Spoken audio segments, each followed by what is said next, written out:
Hello YouTube family, and welcome to Real Talk with Earica Cole. Today's topic I know is going to be very touchy. It is a subject that has been floating around over the last week or so, and we know that the Supreme Court has issued a ruling to overturn Roe v Wade. I'm sure I'm going to have family members, friends, and followers to disagree with my opinion on this topic, but I feel the need to really discuss this from my point of view and from others' points of view. Recently, within the last week or so, we all know that the Supreme Court Justice actually overturned the ruling of Roe versus Wade. And many people are very upset about this, and you have many people that are very excited about this.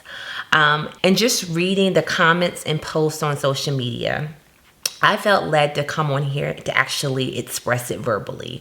It's sometimes difficult to express yourself via a post or a comment, and you can't get everything out that you want to say. And so what I wanted to do today is talk to my followers, talk to my family members and my friends, and tell them why I feel the way I feel. Again, I think this is a very opinionated conversation, depending on your background, depending on how you grew up, depending on your ethnicity, depending on your religion, depending on your social class. There's a lot of things that play into this conversation. And it really bothers me that people aren't considerate of why people feel the way they feel and why they're passionate about this conversation. For myself, I grew up in a very religious Christianity is my religion and my faith. I have family members and relatives, and my father were ministers, and my mother is a minister. And so the Christian way of life is something that I believe in. I am a born again Christian, and I love the Lord, and I follow the teachings of the Word of God. However, I personally, I'm very involved in the political scene, and I do believe in the separation of church and state. And so that's a part of our commandments that were designed to kind of make sure, to govern the United States of America. And we all kind of, live and breathe based off of that initial foundation. And so with Roe versus Wade, I feel personally that people don't understand that this is a far-reaching conversation. It's not just about, from the Christian point of view, you're out just making babies and killing them. I hear that all the time, and that's such a misrepresentation of what this holistic conversation is about. One of the things I feel passionate about are children. They're near and dear to my heart. I do a lot in my community for children. If you know anything about my story, you know that I have been personally trying to give birth. I am now 45 years old. Never had a successful pregnancy. And so to know that there are some people that just make a personal decision to say, I'm done, doesn't sit right with me. However, I don't know their circumstances, and I don't feel that's a part of my business to judge someone based off of their personal decision. I don't know their health situation. I don't know their income situation. I don't know how that child was conceived. I think now about some of the children that I support in foster care programs. You're talking about kids aging, of course, from babies up until the age of 18. There are so many children that have been sexually abused. And as a result of sexual abuse, they end up pregnant. And so I think about that 13-year-old girl that has her life ahead of her. She desires to go off to college, or she desires to get married, or she desires to travel the world. And because of no fault of her own, because of a disgusting individual, decided to take advantage of her. And once it's determined that she is pregnant, with Roe versus Wade, her family or whoever is caring for her at the time could make the decision whether or not to terminate that pregnancy, that it wouldn't cause her any harm, and she can go on and live her life, and hopefully through counseling, through love, through support, her life can be changed.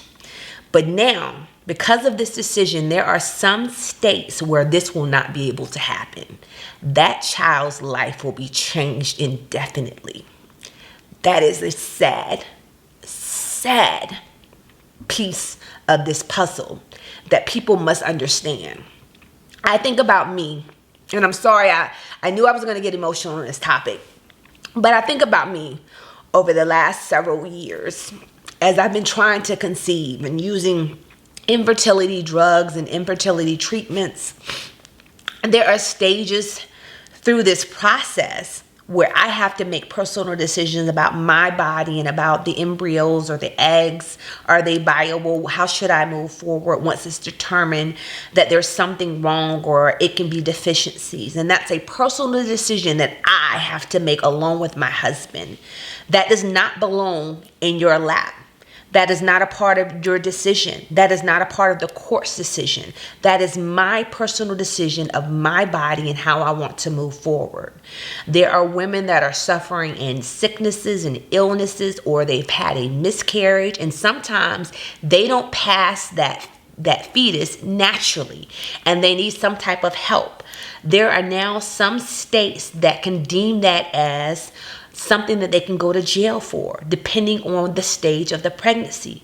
That is not right, ladies and gentlemen. Did you know that there are some states where people that need chemo, and usually if they are getting ready, they find out that they have cancer and they find out they're pregnant, they can do an early termination, before the baby begins to grow, and they can do their chemo. And, that's such a hard decision. I couldn't even imagine me wanting to get pregnant all this time, and then I finally get pregnant and then find out I have cancer, and I have to make a personal decision whether it's my life or do I take the chemo or how do I proceed. Again, that is a personal decision.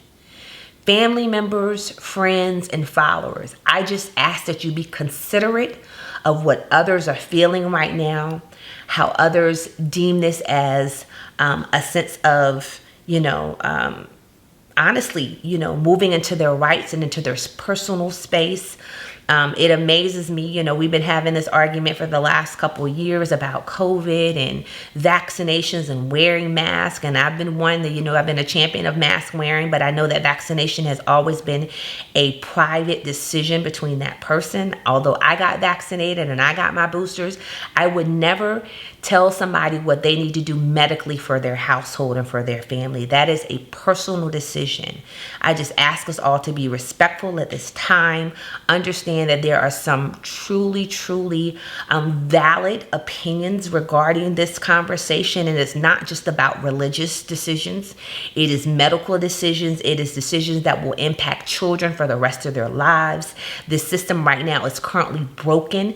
How much it costs to do adoption, how much the red tape to go through foster care, and how many foster care children are not being cared for properly right now. Until all of that is fixed, this decision should never have been overturned. We got a lot more work to do than to focus on someone else's uterus. You all have a wonderful and blessed day. God bless you, and we'll see you next week.